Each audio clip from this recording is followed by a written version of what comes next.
안녕하세요. 365 바른경제입니다. 자, 여러분, 이거 수원 장안구 화서동인데요. 여기 그 화서역입니다. 화서역. 요 일대 역이 아주 앞으로도 더 비전 있게 좋아질 겁니다. 그리고 이게 프리지오 아파트인데, 이 아파트 이게 신축 아파트입니다. 2023년도 9월달에 준공 떨어진 거예요. 이제 입주 이제 올해 3년차 이제 가는, 이제 입주 2년 됐죠. 그죠? 시아파트입니다. 시아파트. 신축 시아파트 45평이 지금 경매가 나왔습니다. 2025년도 작년 2월 7일 날 기입된 게 되고 15일 전후에 감정평가대금은 15억 3천이었습니다. 요거 한번 유찰되고 변경 거치고 1월 13일 날 최저가 10억 7,100으로 진행하는 경매 사건입니다. 화서역 프리지오 45평형 중대형 평수죠. 그죠? 중대형 평수 신축 아파트입니다. 여러분, 이 화서역 요 잘 보셔야 됩니다. 지금 수도권에서 가장 황금 노선이라고 이야기하면요. 신분당선하고 그리고 지하철 9호선이거든요. 서울 시내에서는 동서를 가로지르는 지하철 9호선, 그리고 남북을 올라가는 신분당선이거든요. 이 신분당선이 지금 현재 여기 공사 중입니다. 광교신도시에서요. 광교신도시에서 수원 호매실로 내려가는 거. 이거 지금 공사를 하고 있는 중이거든요. 이 화서까지는 공사하고 있습니다. 그러면은 경기도청에 있는 광교신도시에서 두 정거장만 오면요. 수원 종합운동장에 역사 하나 쓰고, 그리고 신분당선 화서역에 쓴다고 해요. 이 화서역에 지금 현재 지하철 1호선 있지만, 이 화서역은 더블 역세권에 나중에 하나 더 올라오는 게 있습니다. 수원 쪽에서 해가지고, 이게, 뭐죠? 의왕 쪽으로 해서 넘어오는, 요게 그걸 겁니다. 안산 광명 쪽으로 해가지고 연결되는 철도가 하나 더 있거든요. 지금 요것도 지금 현재 그 계획 잡혀져 있는 부분이고요. 계획이 잡혀져 있는 부분이고, 정확하게 따지면 조만간에 이제 더블 역세권이 되는 겁니다. 그리고 나중에 트리플 역세권이 되는 거죠. 화서역이에요. 그리고 이거 신분당선은 이거 대심도 철도이기 때문에 아주 속도도 빨라요. 100km 이상으로 막 달리는 겁니다. 여기서 화서역에서도 이제 신분당선 타고 분당 판교를 거쳐가지고요. 강남역까지 불과 약 한, 광교에서 넘어오면은, 신분당선 타면은 약 한 40분에서 50분? 그 정도면 이 화서에서 강남역을 들어올 수가 있어요. 이 지하철 9호선, 신분당선, 현재 지금 공사를 중이라는 거. 그 바로 앞에 있어요. 이 아파트 단지가요. 신축 시아파트면서. 요 위치를 가장 잘 봐야 되는 겁니다. 그리고 요 메가박스 있는 데 있죠. 여기가 그겁니다. 여러분, 꼭 갑자기 생각이 안 나나, 이거? 그거 있잖아요. 스타필드요. 스타필드입니다. 스타필드, 수원 스타필드도 여기 자리 잡고 있고요. 이 아파트 주변도 너무 괜찮고, 지하철 역사가 지금 신분당선이 개통이 된다. 그 교통거지가 가장 큽니다. 그리고 바로 앞에는 스타필드. 하남에 있는 스타필드 있지 않습니까? 그것처럼 수원에도 이게 아주 큰 게 자리 잡고 있거든요. 이 화서. 여기는 신축 아파트입니다, 여러분. 45평형. 30층 6호라인에 30층 6호라인 평면도 101동이거든요. 101동 이쪽에 있으니까 앞에 빌라 단지니까 전망도 너무 좋죠. 전망도 너무 잘 나고 뒤쪽은 공원이고요. 앞쪽은 스타필드, 그리고 신분당선 더블 역세권을 이용할 수 있다. 45평 방은 3개 구조입니다. 거실하고 안방하고 작은 방 2개 이렇게 뻗어져 있고요. 요 구조입니다. 방 3개에 욕실 2개, 딱 기본 발코니 확장해 45평에 방 3개만 뺐으니까 방들 사이즈 엄청나게 클 거고요. 저기 뭐 발코니 확장에 알파룸도 별도로 있네요. 자, 요 신축 아파트 여러분, 신축 물건입니다. 요게 이제 향이 3호나 2호나 이런 라인들은 남향을 보고 있지 않습니까? 남용 포베이 판상의 구조가 가장 좋죠. 누구나 가장 선호하는 가장 좋은 구조인데, 여기는 조금 향은 조금 아쉽습니다. 향은 좀 아쉬워요. 이거 작은 방 2개는 북향을 바라보고 있습니다.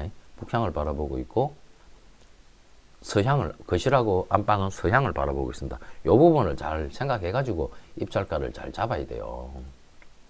자, 그렇게 되면 됐고, 41층 중에 층도 30층입니다. 아주 높죠, 그죠? 신축 아파트고요. 세입자분 살고 계십니다. 세입자분 살고 계시지만 이분은 대항력 없어요. 보증금 1억에 월세 250만원에 있는데요. 말소 기준 권리보다는 느린 세입자 송모모 씨가 추구하고 있습니다. 자, 건재당권자, 1순위 건재당권자가 2024년입니다. 2024년 2월 28일. 이분은 소액 임차인 범위에 들어가기 때문에 일단은 우선 변제를 먼저 받습니다. 우선 변제를 먼저 받고 난 뒤에 금융권이 가져가고 하는데, 이 경매 청구권자는 건재당 건자가 아니네요. 개인 건재당 건자, 개인 채권자가 판결에 의해 가지고 강제경매를 신청한 겁니다. 강제경매 신청했으니까 신한은행에 채권 채용이 얼마까지 찼는지는 확인을 해봐야 되겠죠. 임차인이 일부를 다 받아 나가지는 못할 겁니다. 보증금 1억에 있어가지고 소액 임차인 범위가 2024년이니까 한번 볼까요, 오랜만에. 자, 임대차 보호법을 한번 보겠습니다. 2024년 2월 달이니까 수원이니까요. 주택 2024년, 23년 이후에 수도권 적립 여기에 포함되겠네요. 제외하고 과밀 지역은요. 군지역 제외. 서울은 제외하고 1억 4,500 이하 4,800만 원까지 보상이 되는 거거든요. 그러면 이번은 5,200만 원에 대한 부분은 순위배당을 하게 되거든요. 순위배당하게 되니까 1억에서 4,800원 먼저 받고 5,200에 대한 부분은 순위배당을 갑니다. 그러면 확정일자가 9월 9일이니까 늦죠, 그죠? 이 친구가 먼저 가져가고 은행이 가져갑니다. 이제 얼마에 낙찰이 되느냐에 따라 가지고 임차인은 자기 보증금에 대한 손실은 분명히 발생할 것 같은데요. 이 보증금 뭐 한 5천만 원 지어놓지 뭘 이렇게 많이 넣어보노. 자, 요 부분은 낙찰자가 근데 인수하는 금액은 아니라는 거, 그 부분만 명확하게 이해하시면 되고요. 아무래도 본인 돈을 다 확보하지 못하기 때문에 명도 과정에 있어가지고 조금 피곤할 수도 있겠다라는 부분 좀 명확하게 인지를 하고 가야 되겠습니다. 얼마에 낙찰될지에 따라서 상황이 달라지겠죠. 자, 그러면 요 물건 세대수는 665세대, 화서역 앞에 스타필드, 그리고 신분당성 교통 호재가 있는 지역의 신축 아파트다. 이렇게 보시면 되고요. 요거는 구조도를 조금 잘 봐야 되겠어요. 여기도 여러분 규제적으로 묶여져 있습니다. 규제적으로 일반 중개거래 할 수 있는 물건은 실입주 되는 물건들만 중개거래를 할 수가 있고요. 근데 경매는 토지거래 허가를 받지 않아도 돼요. 그리고 대출을 받지 않고 잔금 납부를 하면은 전세를 놓을 수도 있습니다. 자, 매매로 해가지고 면적을 한번 보도록 하겠습니다. 46평이니까 147, 150 A, B, C로 갈 것 같은데요. 명확하게 봐야 되겠습니다. 150 구조가 이 구조지 않습니까? 정확한 면적을 보겠습니다. 104.9다, 그죠? 104.92. 104.92에 맞네요. 150점 B타입입니다. 150 B타입입니다. 그러면은 150 B타입 물건 나온 거를 보도록 할게요. 가격 낮은 것은 호가는 15억입니다. 30층 물건이네. 이 물건이 이 물건인가? 101동 물건. 맞는 것 같기도 한데요. 15억에 팔면 처리가 가능이 안 되는데, 이 5억인데, 17억인데, 이 채무 금액이 총 얼마인지에 대한 부분은 알 수는 없죠. 근데 지금 말 그대로 호가고요. 호가고,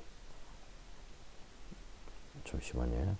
101동 맞는데 30층 6호 라인에 따라서 쪽의 면적에 따라서 구조가 다른 물건일 수도 있고요. 같을 수도 있습니다. 어떻든 지금 30층 물건이 15억 호가에 나와 있고요.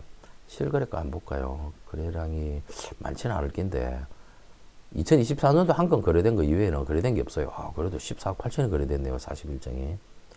2024년도에 입주 1년차 지나고 난 뒤에요. KB 평균 신설이 14억 5천입니다. 시세 가늠하기가 조금 쉽지 않죠. C타입도 거래가 없고 147A도 거래가 없고 거래량 자체가 여러분 거의 없기 때문에 거래된 것 자체가 거의 없기 때문에 호가는 이렇게 나와 있지만 진짜 실거래 가격은 얼마 정도 할 것이다 라는 부분을 좀 명확하게 좀 잘 잡아야 되겠습니다. 요걸 좀 잘 잡아야 안전한 입찰이 가능하리라고 판단이 되거든요. 어쨌든 15억 호가 나와 있었으니까 이 가격에는 낙찰을 받기에는 무리다. 그래서 한번 유찰이 된 거고요. 호가하고 지금 실거래가 사이에 괴리가 많다. 구조 타입에 따라서 호향 라인에 따라서 가격 차이가 좀 수천만 이상이 벌어져 있을 겁니다. 요 실거래 가격 잘 잡아가지고 입찰을 해야 차질 없는 경매가 되리라고 판단이 됩니다, 여러분. 화서역, 여러분 여기 더블 역세권, 신분당선 역세권이 되는 겁니다. 광교에서, 광교신도에 있어서 두 번만 더 오면 되는 겁니다. 아주 눈여겨봐야 될 황금동선 라인입니다. 그 부분에 대한 메리트가 분명히 있다라는 부분. 수원에서 여러분 사실 뭐 10매덕이라 그러면 사실 싼 건 아니죠, 그죠? 45평의 신축 아파트, 그래도 이게 뭐 10한 3, 4억대를 간다 그러면 저렴한 건 아닙니다. 그렇지만 교통 호재에 대한 이 부분은, 신분당선의 호재에 대한 부분은 아주 높이 평가를 해줘야 된다. 그렇게 생각을 하시면 되겠습니다. 경공매 실무하는 사무장이고요, 여러분. 이런 영상을 보시고 이제 관심 있으신 분께서 연락 주시면 수임 받아가지고 현장 조사하고 권리 분석하고 입찰 동의해서 낙찰 받아서 명도까지 마무리하는 일을 하고 있는 실무하는 사무장입니다, 여러분. 영상 보시고 괜찮으면 구독, 좋아요, 알림 해주시고 수원에 꼭 이 물건 아니더라도 내가 경매를 해서 좀 더 저렴하게 좀 좋은 물건 취득해야 되겠다 하시는 분께서는요, 영상 잘 보시고 연락 주시면 되겠습니다. 그리고 여러분, 이거 뭐 내 집 마련은 이미 끝났고 우리 젊은 친구들은 이제 30대 뭐 초중반 되면서 이제 서울이나 이런 데 아파트들이나 경기도 근처도 마찬가지고 뭐 급지 좋은데 뭐 과천이나 분당이나 판교 그리고 안양 마랑구 일대, 이번에 그 무권 지역 있잖아요, 용인 수지구청 있는 그쪽 일대에 그런 쪽에 이제는 주택 취득하기가 가격이 너무 좀 올라 버렸기 때문에 좀 너무 좀 무리다. 이제 그러신 분들께서는 단계를 올라가기 위해 가지고 재개발 빌라 물건을 잘 활용하는 것도 하나의 정말 좋은 방법입니다, 여러분. 적은 돈 들여 가지고 재개발 빌라 끝까지 시아파트로 가져가도 되죠. 시아파트로 가져가는 것도 괜찮지만 그게 아니고, 예를 들어서 내가 구획 지정 단계에서 아니면 조합 설립 인가된 단계에서 매입을 해 가지고 관리처분 인가, 관리처분이란다, 그 사업 인가, 건축 허가죠. 그 정도 과정만 가도 프리미엄이 생각보다 많이 오릅니다, 여러분. 그런 지역에 빌라 전세 끼고 갭 투자가 가능하니까요. 빌라는 허가를 받지 않아도 됩니다, 여러분. 아직까지는. 그래서 갭 투자해서 내 돈을, 종잣돈을 좀 더 굴리려고 하는 사람들은 그냥 일반 빌라 말고 재개발지에 딱 해당되어 있는 빌라들은 투자성이 그래도 괜찮습니다, 여러분. 이런 쪽에 또 관심 있으신 분께서는 영상을 잘 보셨다가 연락을 주시면 되겠습니다. 자, 여러분, 저 화서역 프리지오 아파트입니다. 45평형 신축 아파트, 새 아파트니까요, 좀 많은 관심을 가지리라고 생각이 됩니다. 도움이 필요하신 분께서는 아까 그 아래 연락처로 연락 주시면 김 사무장이 깔끔하게 도와드리도록 하겠습니다. 자, 이 영상 여기까지 하도록 하겠습니다. 감사합니다.